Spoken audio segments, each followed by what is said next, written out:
Pero itong si Tambalulong Romualdez, siya pa rin po naman talaga ang kasabwat ni Marcos sa lahat ng kabulastugan na nagaganap sa ilalim ng administrasyon ni Marcos Jr. Okay? So yun pong title natin, ano? Yun po ang ating pupuntuhan at bibigyan ng mga paglilinaw. Si Trillanes bilang the big joke, si Hontiveros bilang the great pretender, at ang mga mersenaryo ni Marcos at nila Romualdez.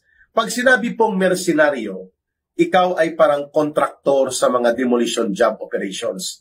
Either political demolition, military action, assassination.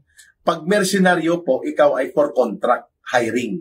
Binabayaran ka para magsagawa ng isang misyon na ang layunin ay gamitin ang iyong mga abilidad, kasanayan, at mga taktika mo para magwasak ng mga tao o kaya ng target batay sa interes ng iyong principal. Yan po ang mercenary.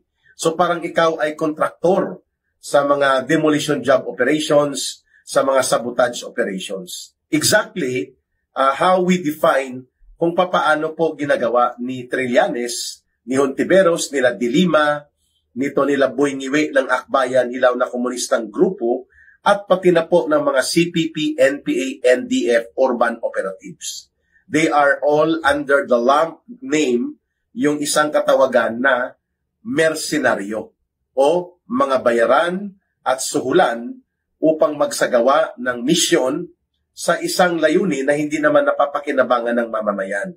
Bagkos, ito pa ang pinagmumulan ng watak-watak ng taong bayan at pagkakaroon ng isang gobyerno na nabubuhay sa political demolition job.